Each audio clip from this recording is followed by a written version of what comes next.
Hello everyone and welcome back to the channel. Today I'm back again in World of Flowers and I'm going to be doing another shelf on this page that we've been working on. I'm just going to apologise in advance for my voice today. I am in the middle of COVID and I'm really congested, but we'll get started anyway. So for this one I've decided to do a green background. We are still using our Polychromos pencils. And I'm going to start out with my May green, and then I'll do like I've done with the other backgrounds, have it darker around the edges and where I want all my shadows to be. Now as this is such a small little shelf, I'm just going to keep it all in real time today and I won't fast forward anything for you at all. I've also added a list of all the colours that I'm using in the description box below, so if you want to be prepared, then you can go ahead and get all of those pencils out. There is quite a significant amount of pencils, but so if you don't want to take them all out at once, I do as usual just show you everything before I use them anyway.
So as you probably guessed by now, I'm using the same green combination as I did for the pot on the shelf above, and that I also used for some of the leaves and things in the upper shelves as well.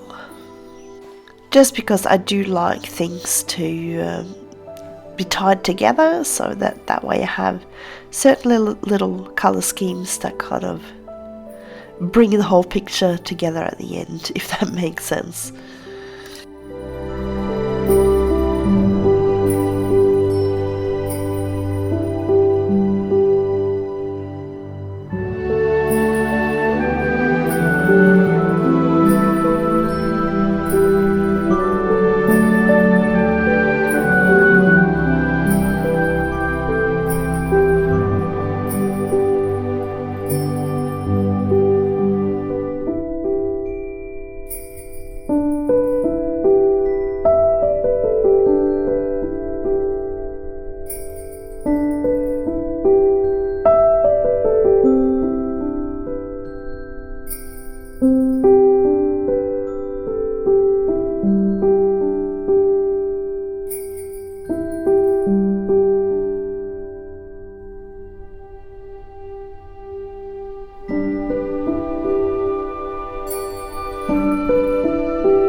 So I'm just going back now with my earth green yellowish. I'm just going to sort of blend that gradient in a little bit better so it's not such a harsh line.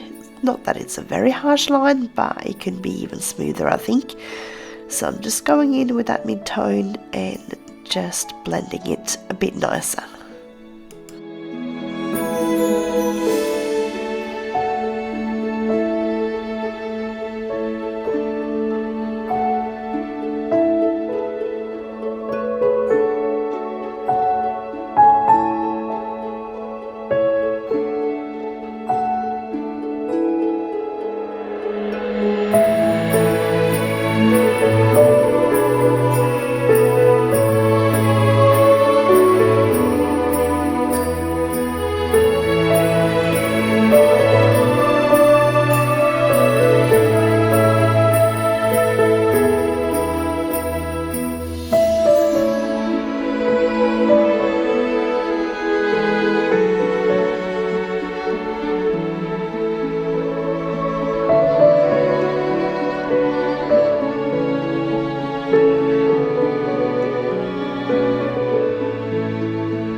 So I'm going to start out with these bottles. So I'm going to start with this first one here, and I'm going to make it into like a clay pot or like a terracotta pot. I've seen them sort of with oils and things in them before, and they look really cool, so I thought I'd take inspiration from that and pretend it's like a clay pot. So I'm going to just go in first now with my terracotta, and then I'll go in a bit darker. So the terracotta is my lightest color on this. I really wanted to today to do the way I'm telling all the beginners to do it. Go in with your lighter colors first, and then build up with your darker, your shadows as you go along, and just build in light layers as we go. So I know sometimes I go in darker, but I wouldn't recommend that unless you know your pencils really well. If you're used to working with polychromos, then by all means go ahead and go with your darker colors first, especially if it's an area that you want really, really dark. But if you're still sort of learning, if you only just started using your polychromos, then this is the way that you're going to have the most control. And especially if you've been using something like prisms before that are really, really soft, you'll have a lot more control here by using these light layers and going in light first with and building up your shadows afterwards.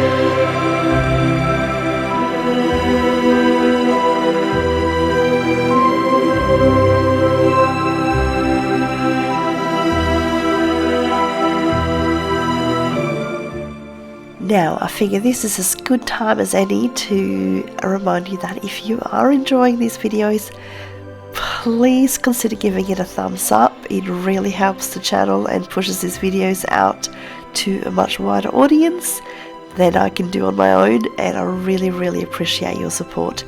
And if you're new here and you're enjoying what you're seeing, make sure that you click that subscribe button so you get notified when I post new videos.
So I'm going to go in with my burnt ochre, and I'm going to see, I might have to go in a little bit darker I think, but I'm going to see what I can do with this one first, especially on this left hand side.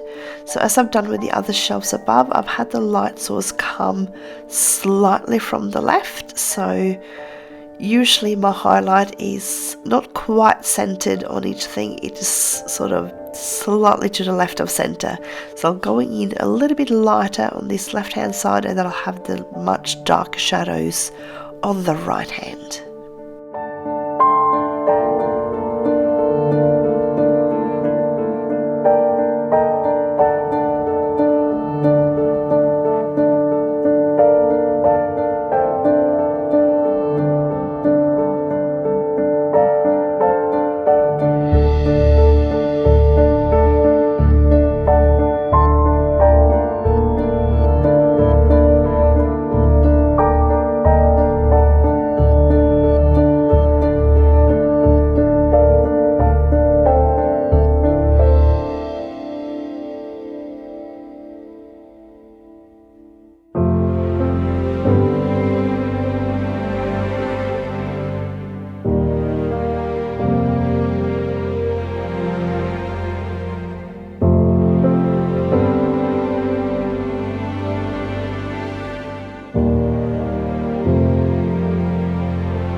I'm definitely needing something a little bit darker here for the right hand side, so I'm going to start out with my burnt sienna and really start mapping out my shadows a bit darker, and I probably end up going in with my burnt umber as well, as that's quite a nice dark brown.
So I'm going in with my burnt umber. If you're having a smaller set of polychromos and you don't have the burnt umber, the walnut will probably be fine here as well. It's also nice dark brown, and I know you have that one in quite a lot of the smaller sets as well.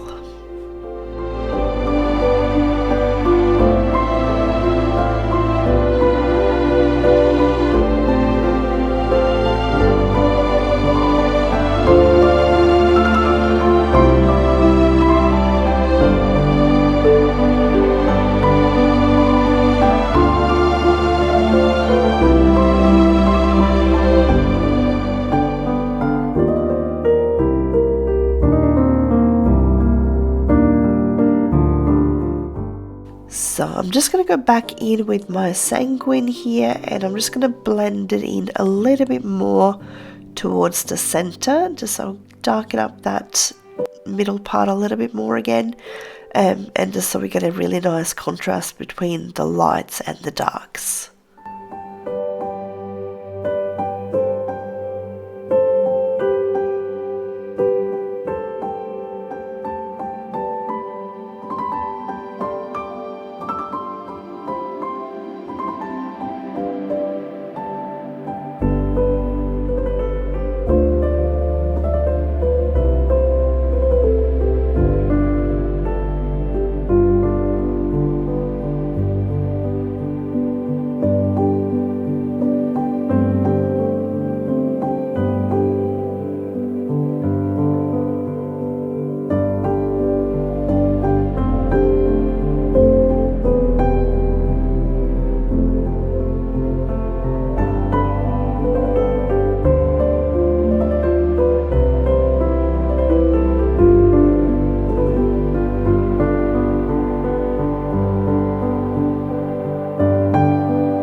And another layer of burnt umber. As I've said so many times before, it's all about the layering. Don't go in too harsh, don't go in too hard as well. Just lots and lots of light layers, and when you start to get to the point where you think that, yeah, I've got enough, you can probably then start adding a little bit more pressure if you want to add a little bit more shadows. But don't go too hard, because if you go in with too hard a hand early, you're just gonna prevent yourself from adding more layers or even correcting things that might need corrections.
Alright, we're nearly done with this first bottle. I'm just going to go in with a little bit of dark sepia just for the very darkest part of the shadows. Those of you who follow me for a while know that I don't very often go in with black unless I'm like going for a super dark shadow. So dark sepia tends to be one of the darker ones that I use.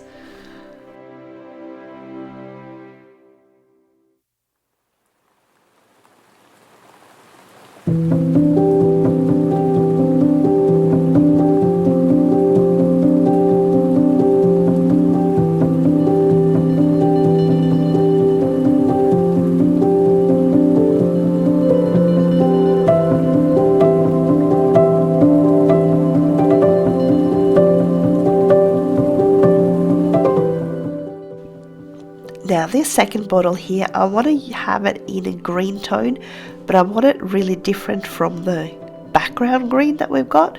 So I'm going to start out with a layer of the earth green, and then we're going to go in, I think, with a deep cobalt green, just to get that really sort of bottle green color, if that makes sense. So I want this to be like a glass bottle, so a see-through one, rather than a terracotta pot or something like that. Mainly because I can actually see up the top here where the cork is, you can see the bottom of the cork through the glass. So that just tells me that it's a see-through bottle and not something that's solid. So I thought we'll make it into like those sort of bottle green colours, and who knows what's in there.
So I'm just going to go in with a layer of Payne's Grey where I want my dark areas to be. The cobalt green is pretty dark as it is, so I definitely do need something quite dark to get the shadows happening. And at least with the Payne's Grey, it does have a bit of blue in it, which will tie in great with the cobalt.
As I said before, I only use black if it's like already a very dark area from before. So this is a pretty dark bottle, so I'm going to go in with the black just on the edges here where I want the really dark shadows to be.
So for the cork here, I'll do the bottom part of the cork a little bit darker than the top, and I will also be adding a little bit more of the cobalt over this dark area, because I want it to look like there is a layer of glass over it. So I'll finish off the top here, and then we're going to add in that little layer at the end.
So I've been tossing up what colour to do this next little jar, and I've ended up with a blue. I wasn't originally wanting to do blue just because it was right underneath the blue pot, which is right above it. But with the snow, what looks like sort of little snowflakes on it, it's kind of lending itself to be blue without me really trying to. So blue it is.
Now, while I want this to be a bit of a glass jar, I want it to be more like the opaque style. So think like your Christmas baubles they hang on the tree. That's like glass, but you can't see through them. So it's that kind of cup or jar, if you want. So I don't really want to have it like that sort of see-through glass, so it's quite dark, and I'm not going to put anything inside it. It's just going to be like a nice decorative jar. Anyway, I hope that makes sense. It does make sense in my head, but then again, with COVID, I'm not quite sure if everything I'm saying makes sense at the moment, but I hope it does.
So for the little lid, I'm going to go in with my greys, and I'm probably going to incorporate just a little bit of the blue tones from the jar as well.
this large jar on the right here, this is quite clearly a see-through glass jar because we can obviously see the contents inside it.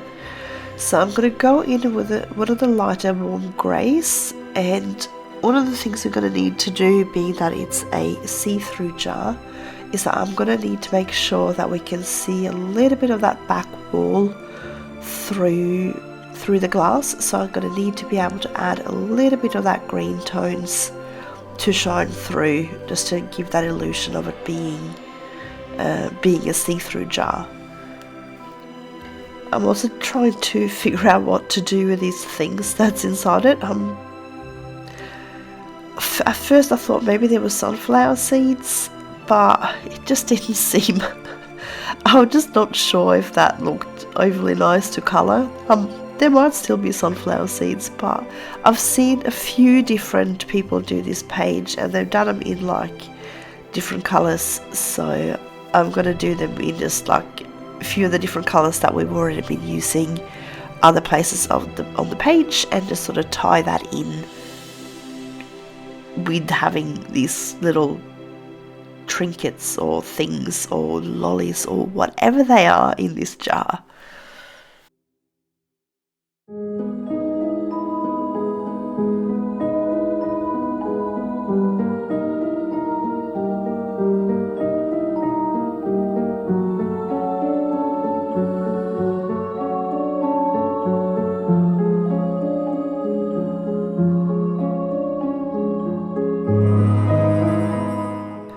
So I'm adding some darker grey areas, and this is so I can really get in with highlights later on and have a nice contrast, and it's going to help make this jar look more real, even though at the moment it looks like I'm just putting down random strange grey lines.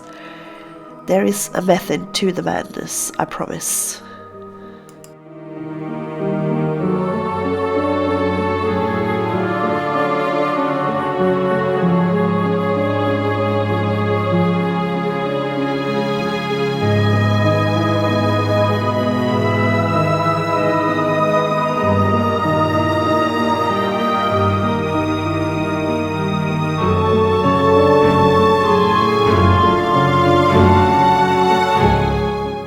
So to start with now, I'm just going to add in a little bit of Maya green. Once I've added in the rest of the colours in this jar, I might add a little bit more, but I'll do the rest of it first and I'll see what I need to do as we go along.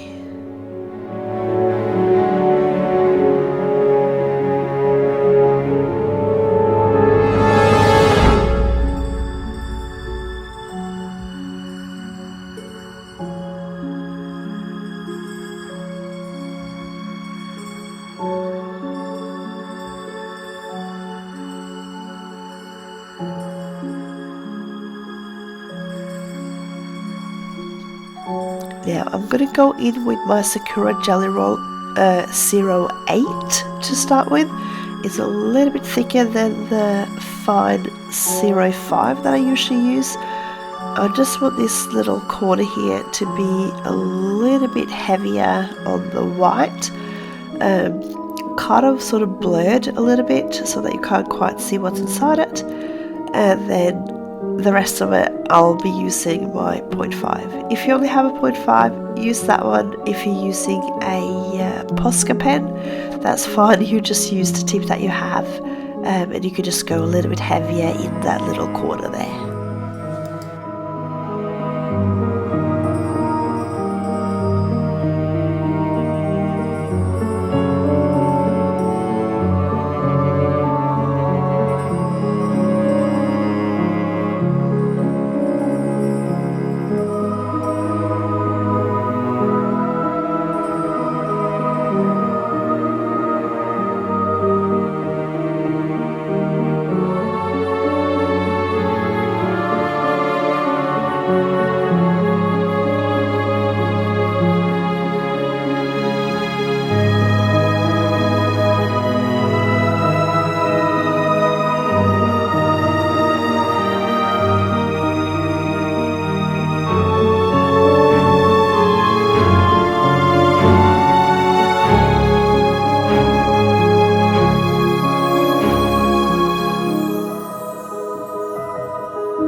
So I'm just swapping over now to my 05 Sakura Gelly-Roll, just for the remainder of the little pieces. I'm still not sure what they are. I think they might be sweets or lollies, so maybe that's what they are. Let's pretend that's what they are.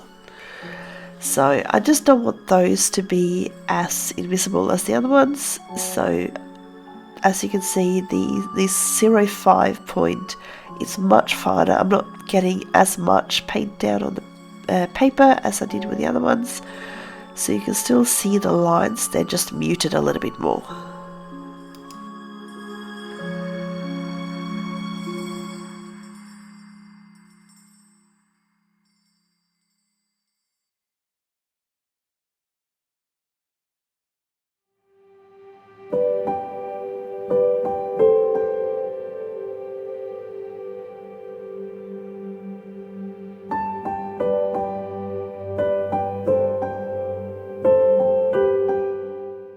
So I'm just going to go in with my warm grey 3, add a little bit more shadows just on the sides and then also just behind the sweets.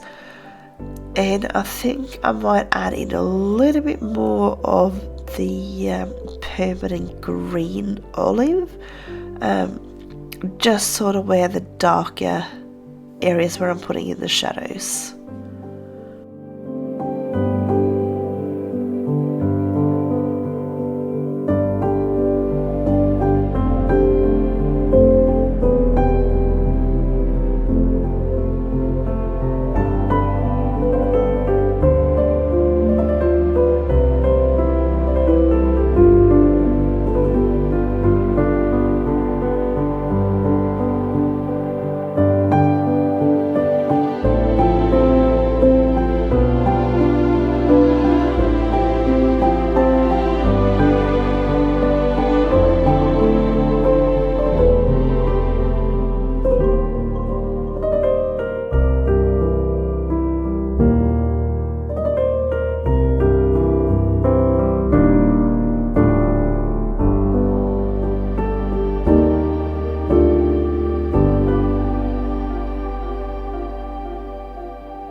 Alright, so for all these little sweets inside here, I'm just going to add in a whole lot of colours that we used in the top shelves.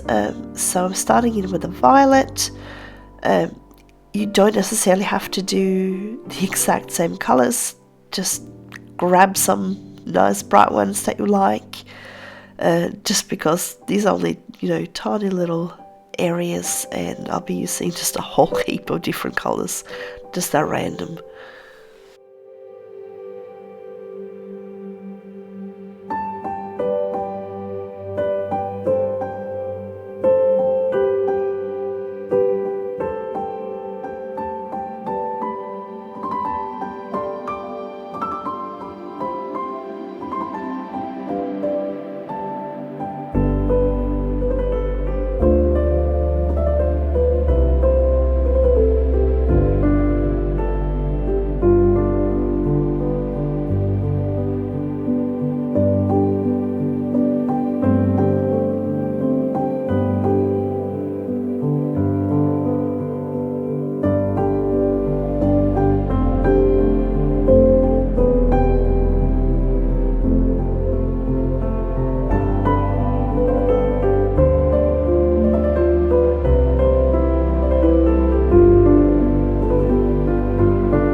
So in this little blurred area down in the corner, I'm just going to add a little bit of colour sort of here and there. I'm not going to go in too harsh. I just want it to be like a hint of colour on top of the white pendant that I've got there, without you necessarily being able to distinguish where the different sweets are.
Alright, I'm going to go back in now with my Gelly-Roll 08 and just really add in some sort of highlight lines to make it really look like this is a glass jar.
So we're getting ready to start the horseshoe. So I'm going to go in with my greys and use that as a bit of a base layer. However, I'm also going to start adding in little bits of reds, probably some terracottas and some browns, just because I don't think I've ever seen a brand new horseshoe hang up on a wall like this. They're usually rather old and worn and battered and a little bit dirty and maybe a little bit rusty. So I usually have a whole lot of different colours in there rather than just nice, shiny, brand new horseshoe look.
Now I think this horseshoe is dark enough that we can go in with a little bit of black for our darkest shadow areas without it looking too harsh. I think it's going to look pretty good. So I'm going to add in a little bit of black here and just especially to the right sides of either side, and that way we have the light shining a little bit in from the left, and I'll add in a bit of white Sakura Gelly-Roll afterwards as well, just to remove some of the lines. But I'm also going to add in a little bit more reds, I think, just in the dark areas.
This little caterpillar, I wanted green, but I decided to go in with my emerald green because it's completely contrasting the green we have in the background. And I might go in and shade just a tiny bit. This is so tiny, so it's hard to actually get any shading in there at all, but I think we can go in. I'll add a few more shadings around the place first, and then I might go in and add some darker, maybe some pine green, I think, to this little caterpillar at the end. I'll see.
Now that I've got my main shadows in place, I'm just going to go in with my jelly roll and just touch up all of these little areas that I haven't removed lines from.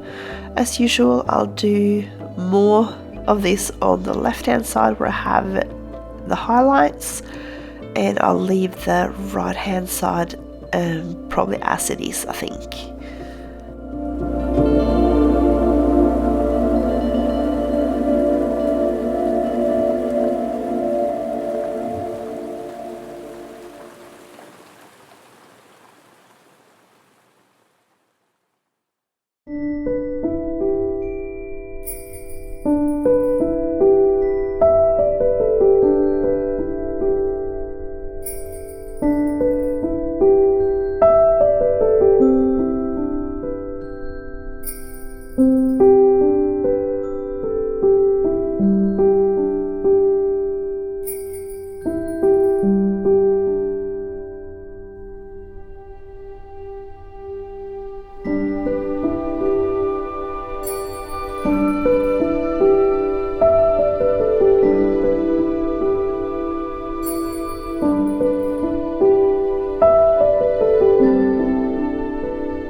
Yeah, I've decided to add a tiny bit of pine green just to the bottom here of this little caterpillar. It just looked a little bit flat, so just to get a tiny little bit of movement into it, and we are done and dusted.